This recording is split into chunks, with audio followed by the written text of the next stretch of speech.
I'm very, very excited to introduce our first speaker for today, Stacy Konkiel from Altmetric.com, who will be talking about a topic that is honestly very near and dear to me, traditional and emerging approaches to research assessment in the humanities. Stacy is a research metrics consultant at Altmetric, a data science company that helps researchers discover the attention their work receives online. She studies incentives, systems in academia, research metrics, and disciplinary attitudes towards the idea of impact. Since 2008, she has worked at the intersection of open science, research impact metrics, and academic library services with teams at Impactstory, Indiana University, and PLOS, the Public Library of Science. I'm going to give Stacy administrative control, and whenever you're ready, Stacy, you can take the mic and get started. Thanks for coming today. Very much, Jeremy. Yeah. I'm really excited to be here today and talking with you all because by virtue of you being here, I'm assuming that you all are pretty keyed in to this idea of changes that are happening in scholarly communication and also how we understand scholarly communication in terms of quality and impact and so on. So if you have any thoughts about what I'm going to talk about today, I'd love to hear them either during the Q&A. I'll have my contact information up at the end of this slide session. And you can also tweet at me at DHAltmetrics, the hashtag that I've listed there. I'm very active on Twitter, some days too active. So I'd be happy to take your questions in that forum as well. So by virtue of you being here, like I mentioned, you are very likely interested in this topic already, kind of how can we understand the effects that technology in general are really having on research assessment in the humanities specifically. So though I've worked since graduating in 2008, more in the open science world, my training, my background, I'm a humanist by training, and I'm starting to more recently be involved with understanding this question of research impact and how it affects folks in the humanities specifically. So today is actually the first time that I'll be speaking on this, and I've been talking with humanists across the country and in some cases internationally for a little while now to get a sense of what the view is like from the ground. So I'd be eager to get your feedback on this, and I think this is an evolving conversation that's going to happen. So anyway, without any further ado, scholarship is really changing, and so we're going to talk about that today very briefly, and along with scholarship and scholarly communication in general, these changes that are happening. Research evaluation is also happening, changing, excuse me. How we understand a scholar's quality, the quality of their outputs and the work that they're doing in terms of evaluating them for tenure and promotion, for jobs, for getting grants.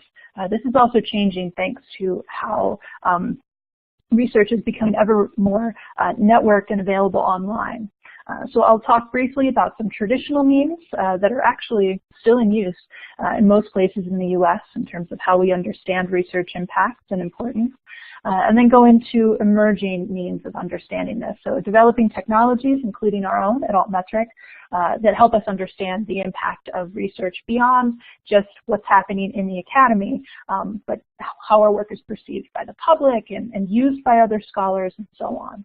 And then we'll briefly talk about kind of changes that are going to be happening in the next few years and what all of this means for you as someone who's either currently interested in and practicing kind of digital scholarship and digital humanities, or someone who's about to graduate and enter the field.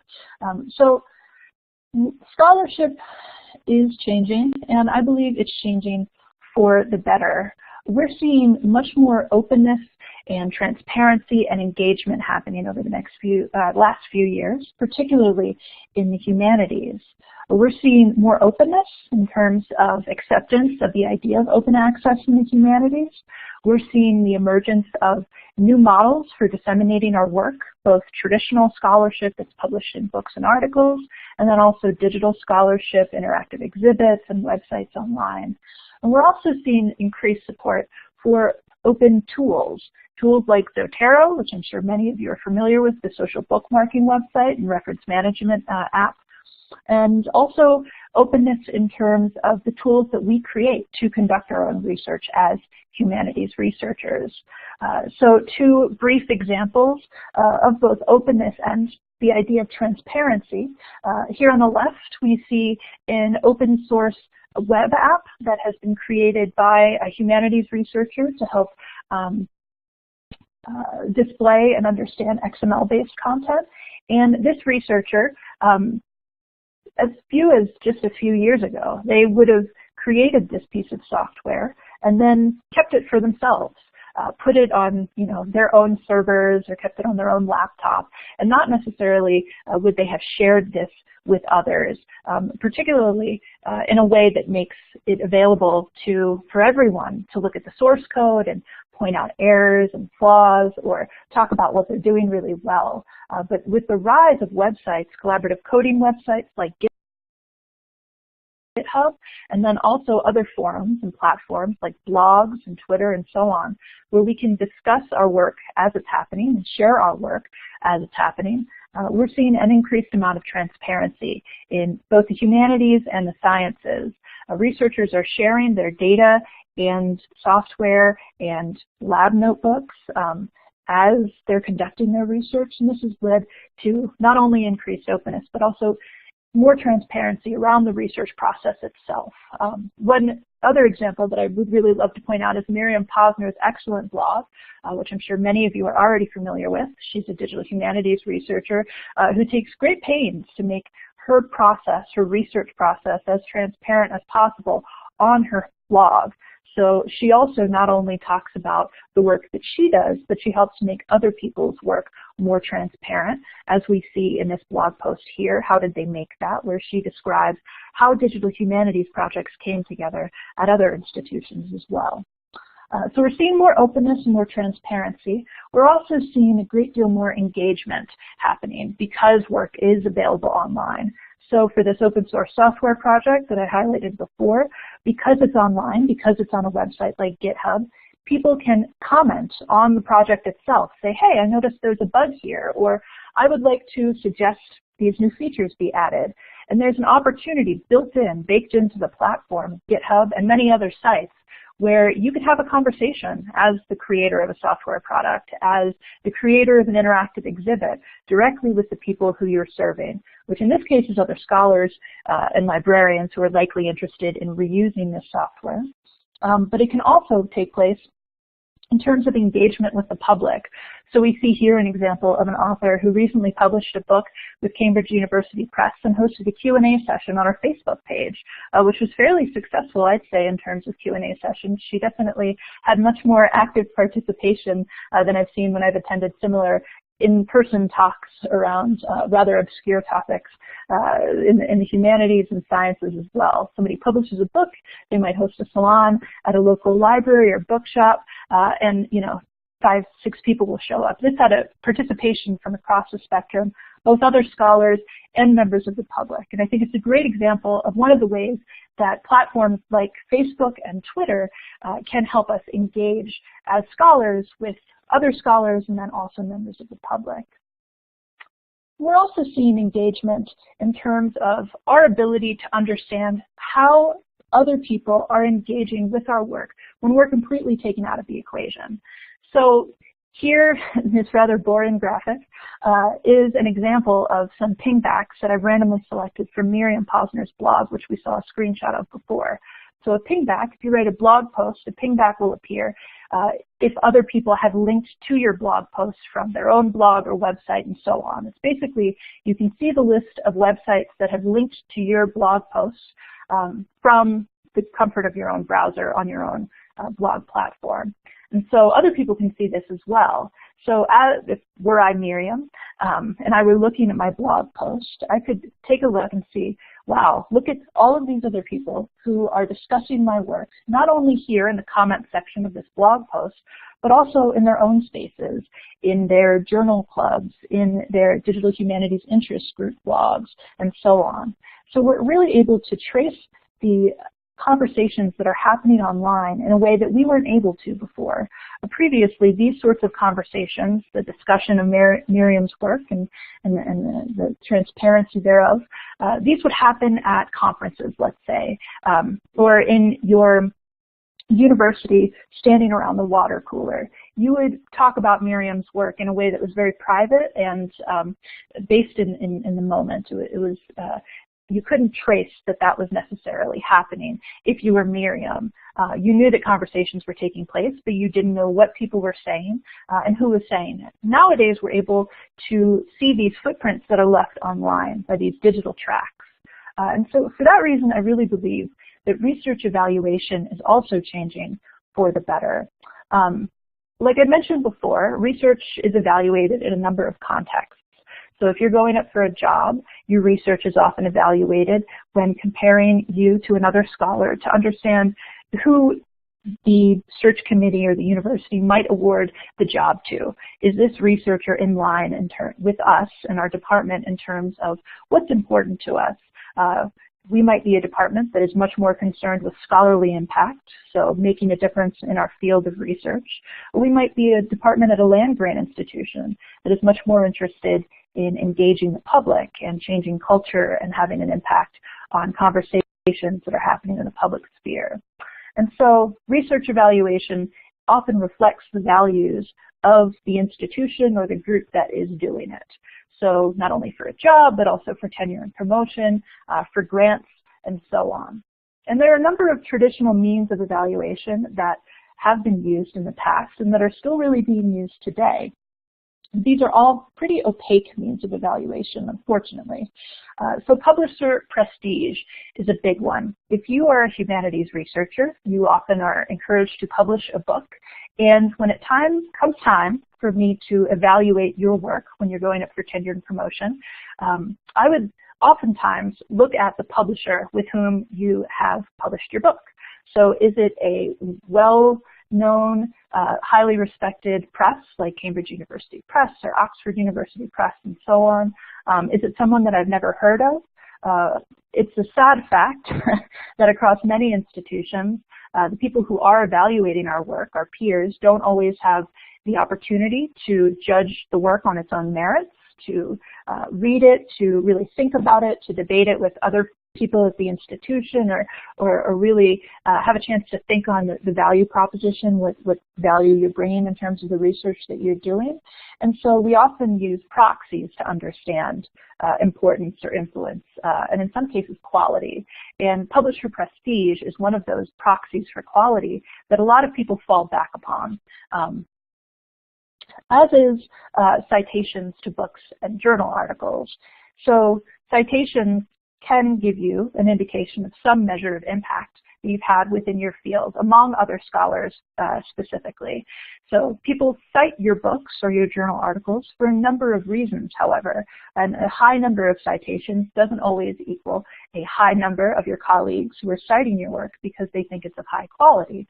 In fact, people might cite your work for a variety of other reasons. They might cite your work because they disagree with it. They might cite your work just to show prior work in a particular area of study. They might cite your work because they owe you a favor. Citations happen for a variety of reasons in academia, both within the humanities and also in other disciplines. And so raw citation counts alone don't really tell us a lot about the intentions behind those citations. One less opaque measure that is still fairly popular and that is recommended for inclusion in job applications and tenure specifically are reviews of work, particularly of books that you've written. And that helps us understand the scholarly perceptions of your work in a more qualitative way than raw citation counts or something like publisher prestige could help us understand it. So another scholar, once you've published your book with your hopefully prestigious press, they will write a long-form review of your book and publish it in a scholarly newsletter or a journal that's widely read in your field. And that often helps other scholars filter out the glut of information that's now available nowadays. There are more articles, more books being published than ever before. And so other scholars, particularly in the humanities and the arts, depend upon book reviews to help them understand, will I read this book? Will I ignore this book because this person thinks it's of poor quality, and so on. And so reviews can help us understand what other scholars think of our work. However, in terms of a filtering mechanism and in terms of helping us understand the quality of a work, it is a big caveat with scholarly perceptions in so much as they are very subjective. So these are the traditional methods of evaluation that we've used for some time now and that are still widely in use at many institutions. They're primarily based in terms of evaluating the work that's been published formally, so journal articles and books, and they're kind of being shoehorned to help us understand the quality and importance and impact of digital scholarship, interactive exhibits, websites, things like that don't quite fit so neatly into this book or journal article bucket. Nowadays, we have much more to go on thanks to these conversations that are happening on the internet that we can either actively or passively monitor. And so at Altmetric, we're a data science company, like Jeremy mentioned before, and we do this monitoring on behalf of academics and institutions. And we've collected a lot of data about how research is perceived online, both by scholars and the public. We see one mention of a scholarly article or book or other output every 2 seconds on the internet. 44,000 online mentions of scholarly articles alone every day.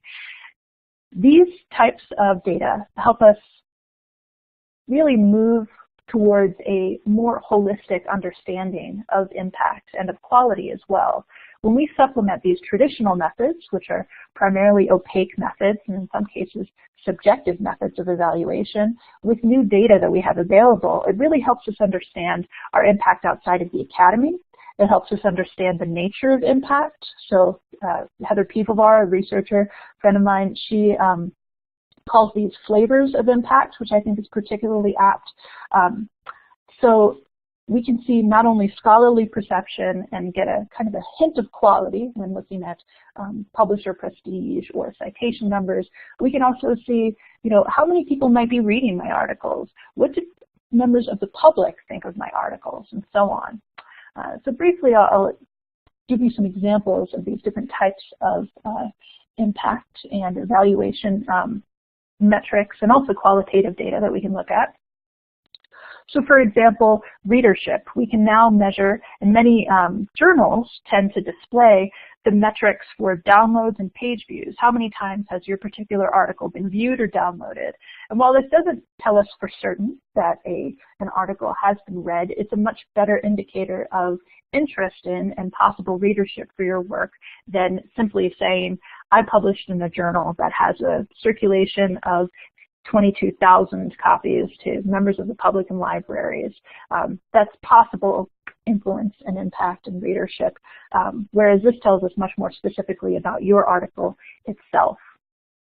We can also measure new types of scholarly attention, a much broader scholarly attention than we're able to with some traditional citation indices like Scopus and Web of Science, which are really great indices, but have limited coverage, particularly in terms of the humanities and the arts. Google Scholar is a great replacement in many ways for these indices because they help us get at what's being said on the broader web and also within my discipline. So we see here this book that was published in 2014 has been cited already 868 times online. And in some ways, it's easier to look at the underlying qualitative data that backs up those citations than it is on indices like Scopus and Web of Science. And this is just my opinion. But Google Scholar, you can just click on the number and look at the actual publications themselves that are citing this work very quickly and easily. So that's an added advantage to websites like Google Scholar. You can also see scholarly attention in terms of other types of activities that happen online around scholarship. So I'm sure some of you may use websites like Zotero or Mendeley to help track articles that you want to read and later cite.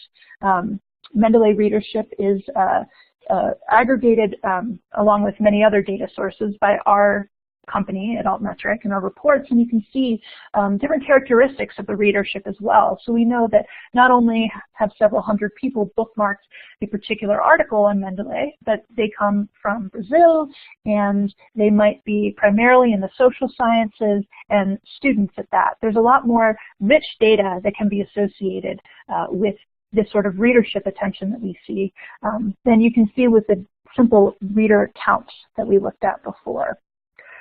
Scholarly perception is also much more trackable. This is an Altmetric report for an article that was uploaded to IU ScholarWorks institutional repository. And we can see here that there have been 10 blog posts across 4 blogs for this particular article. You're able to click through and actually read those blog posts to see what people are saying. And we also get other types of scholarly perception. A lot of data is made available via open APIs, and so things can be easily surfaced, like this recommendation by cardiologist and researcher Eric Topol, who is recommending, with glowing remarks, the article, An Introduction to Social Media for Scientists, who has 57,000 followers on Twitter. So impressive data, making the case for researchers, et cetera, et cetera. This is, I think, a really good example of the sort of qualitative scholarly perception that you can't get at with simple counts alone. And this is one of the many types of qualitative data that we showcase, that our friends at Impactstory showcase as well. They're a company that does data science work very similarly to ours. Some more quick examples. So public attention can also be measured. We see here on the left an example from Library Thing, which it's a website that allows members of the public to catalog their personal libraries online. And this historical biography written by an artist, written about an artist by a researcher at Oregon State. It's fairly obscure. It's been cataloged over 53 times on Library Thing, however, which this is, I say this with the caveat that this is one of my favorite books, actually, but I was surprised to see that over 53 people had it in their own personal catalog. So you can get a sense of the attention, how many people are reading your book and have it indexed in their personal library. Perhaps a more popular form of public attention is media coverage. I'm sure many of us are familiar with the push by our press offices at our universities, by our administrators, to do work that will be covered in the popular press as well. We can also start to get at public perception too. On the left are 2 somewhat cutesy examples of public appreciation for research that's been done. So at the top is a tweet that mentions an women's clothing terms resource that has been uploaded to the Oregon State Institutional Repository. Below that is a member of the public sharing the fact that the genome for eucalyptus had been decoded. And they're sharing that on the website Reddit, which is a forum where people can post pretty much anything and discuss it online. Someone here has made a pun based on the scientific name of eucalyptus. So we see kind of pithy, fun, interesting things like that, but we also can get a sense of more long-form perception as well. So how do members of the public perceive this particular book, which we had in the example before, the Amazon of Letters book? This has been also, in addition to being indexed in Library Thing, it's been put on a similar website called Goodreads, where members of the public, can share the books that they're recently reading, write reviews, and so on. And we see below this particular example of the book itself, a long-form review that a member of the public wrote, a really thoughtful review, talking about what they liked and didn't like about the book. And so we get a really good sense. There's a lot of data available that can tell us what exactly the public thinks about our work as well. And all of this data, which in the collective is called Altmetrics data, it can help us tell new stories. What effects are you having on your discipline? Where in the world is your research being read? Are your software and posters and white papers being read and reused by other researchers and the public? One quick caveat about this data is that much like the data that people have been evaluated upon traditionally, like publisher prestige and citations and so on, this data really needs to be accurate, auditable, and meaningful for it to make any sense and for it to be useful to us and to the people who are doing the evaluation. So it has to be accurate and that it reflects reality, right? And if we say we've gotten 57 mentions on Wikipedia, those actually have to have occurred. It has to be auditable in terms of having access to the underlying qualitative data, so looking at those 57 mentions on Wikipedia, or having a centralized group that tracks the data for us and can tell us in a kind of nonpartisan, uninvested, objective way that yes, these did occur, and here's the audit trail. And it also has to be meaningful in terms of having context. So is 57 mentions on Wikipedia a lot for a humanities paper that was published in 2012? You have to be able to compare it to the median number of Wikipedia mentions, the median number of citations, and so on, both for articles that are published in your discipline, articles that are published in particular journals, articles that are published in particular years, and then also specific to the product itself. So if we're talking about software instead of articles, are 57 downloads from GitHub a lot? You have to have that context there to make it meaningful. So let's talk about where we are headed. In the coming years, Altmetrics in general, both our company and every other company working in this space, the idea of Altmetrics is a very young idea. It's pretty new. The term was only coined a few years back. In the next few years, we're going to see a lot of improvements. We're going to be better able as a whole, both us at Altmetric, our friends at Impactstory, and at Plum Analytics, who provide similar services to us, we're going to be better able to track digital scholarship projects. So beyond just a journal article or book, projects that are websites, interactive exhibits, and so on, we'll be much better able to track those thanks to the wonders of text mining. We're also going to see increased use of persistent identifiers in humanities research, which will help us track things much better and much more granularly. So not a lot of humanities research currently is published with DOIs or other persistent IDs. We'll see an increase in that in the next few years.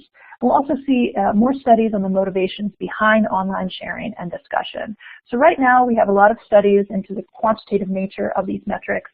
Do Mendeley readership does that correlate with later citations and so on? We're looking at that, but we're not necessarily looking at why people decide to bookmark things on Mendeley, why people decide to cite, and so on. There have been studies done in this area definitely to date, but there are more and more studies that are going to be coming that can help us get at what citations in these different media actually mean. So, what does all of this mean for you? What can you do with these emerging and traditional means of research evaluation? I would say the biggest thing right now is to just start exploring. I can't, nobody really can, tell you what is going to be the right type of metrics or qualitative data for you to best help other people understand the impact of your work. So you can use our tool, one of our many tools. We've got a free bookmarklet that you can download from this URL here that you can put into your browser. And anytime you're on one of your articles on a journal website and so on, you can click it and it will give you some of the data that we discussed previously in terms of how things are being shared on Reddit and tweeted about and so on. And start thinking really seriously about what that means for you in terms of when you go up for tenure or apply for a job, when you are applying for grants, how this sort of data can help you understand the effects that your teaching has had, and so on. So that's it for me. I think I've run a little bit over, but we should have time for a few questions. I'm also happy to take questions on email and Twitter as well. So Jeremy, I guess I'll turn it back over to you to moderate. Great, thank you, Stacy. We did have one question from Emily. You did mention the Miriam Posner blog. Emily asked if you had any other favorite research blogs. Favorite research blog? most of the blogs that I tend to follow nowadays have kind of a meta perspective on research, so they tend to be research blogs about research and how we conduct it. I really like Cameron Nayland's blog. He is the advocacy director for PLOS and writes really thoughtfully about issues related to open science and open access online. So I would recommend Cameron's blog, as well as any blogs that are on the PLOS network. They tend to be more science-oriented, but also talk about the realities of conducting research in our current, what some call the neoliberal academy environment. So as we're getting encouraged to become ever more efficient, prove our return on investment in terms of how much time and money we spend on research and so on, what effects are those realities having on researchers, both in the sciences and the humanities? So off the top of my head, I'd recommend those. And I could also post more when I have more of a chance to think about it. I'll post those on Twitter.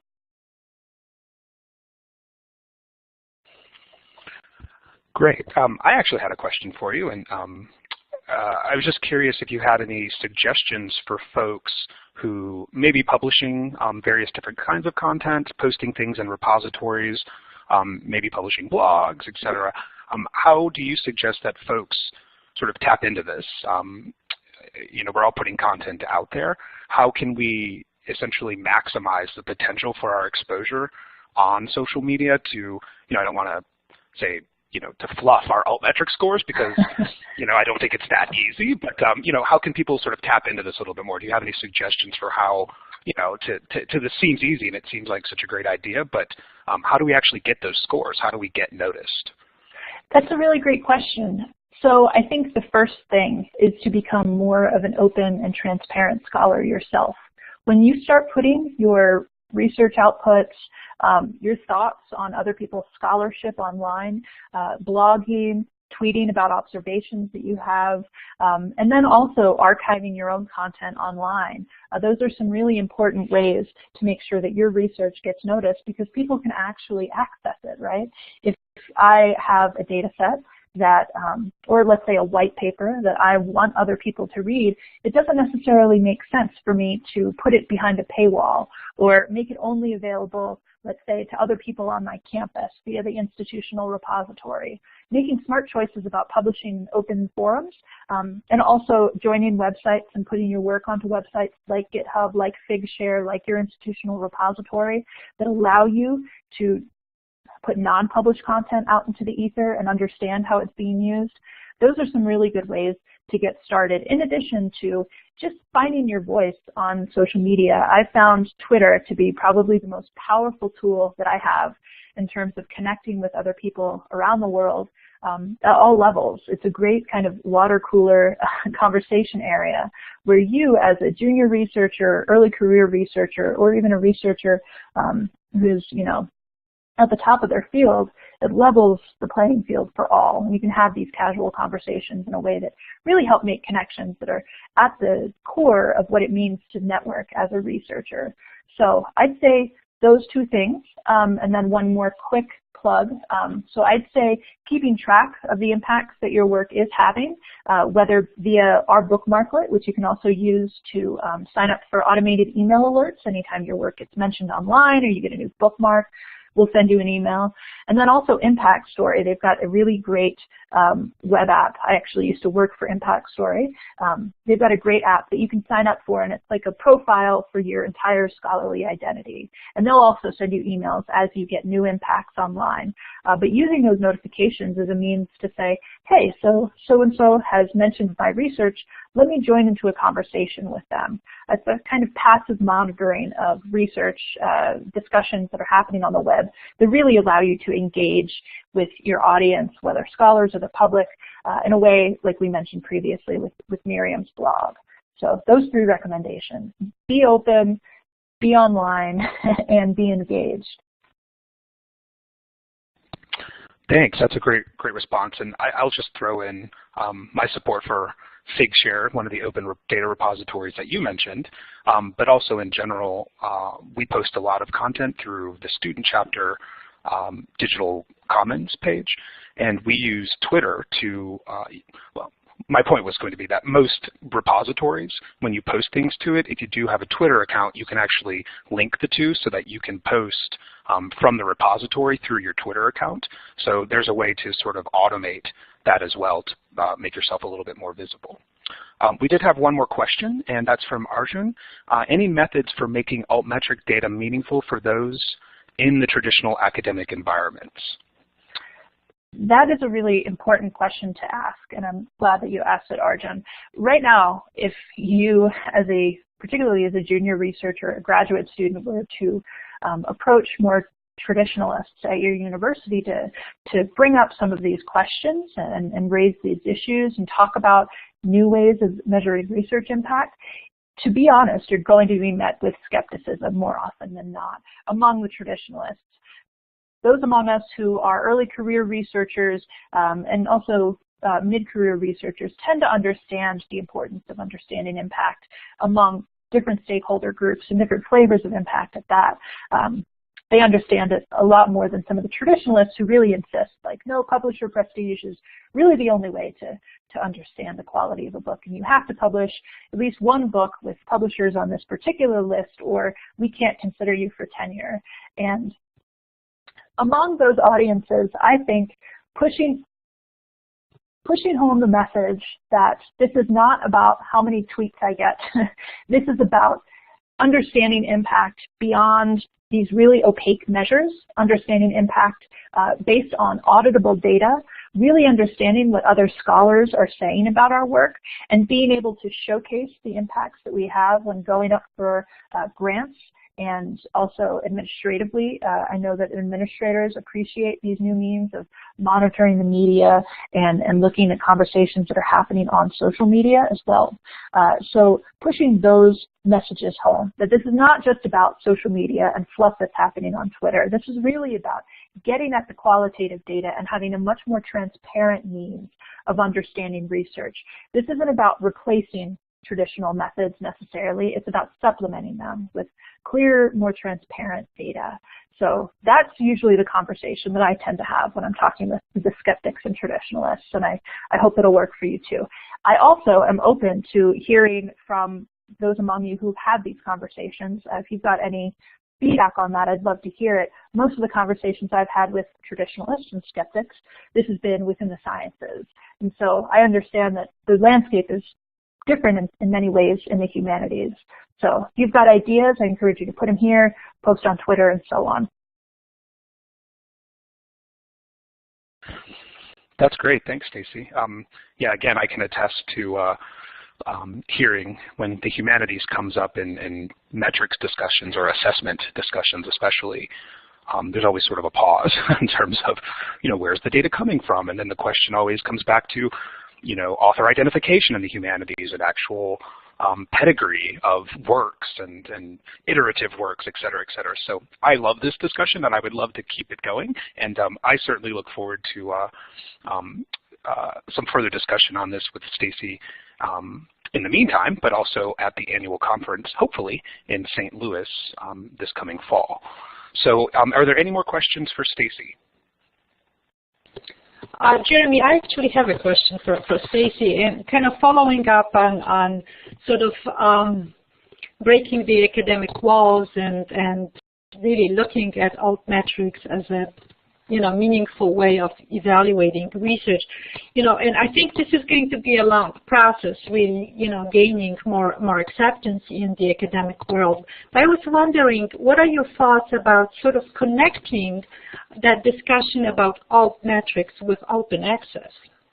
Because I think, this is another area that's been taking a while in academia to recognize open access and really get faculty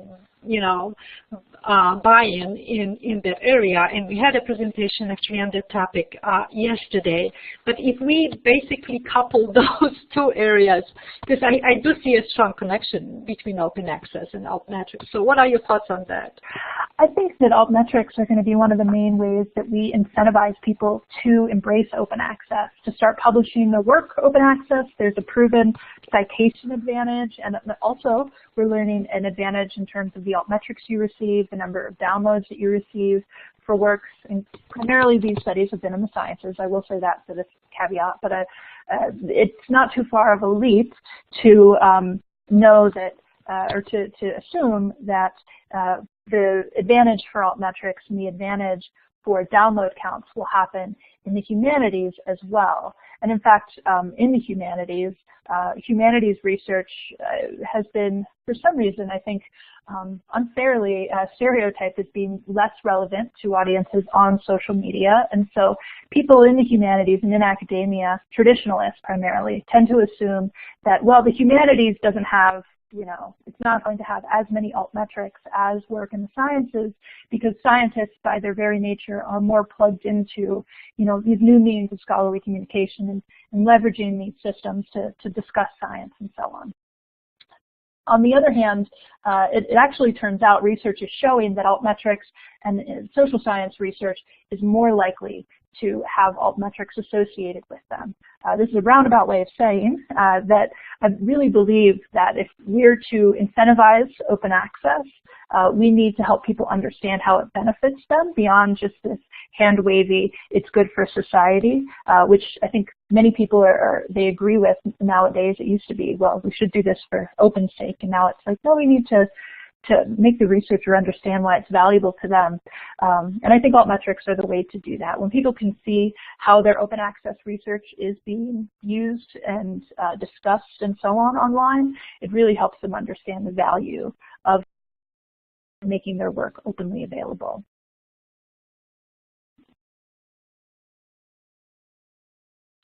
Thank you very much. And Stacy, I'm sorry, I can't remember. Are you able to stay for the open Q&A at the end? I am headed out to lunch, but I will join the conversation again for the open Q&A. Okay, because I have a follow-up question on that, so I'll hold that for later then. Okay, well, if there's no more questions for Stacy, I'd like to say thank you again for such a fantastic presentation. I think from the Q&A you can tell that there's a lot of interest in this area, and I look forward to following up on at least one more question during the open Q&A this afternoon. Cool. Thanks for having me. Thank you.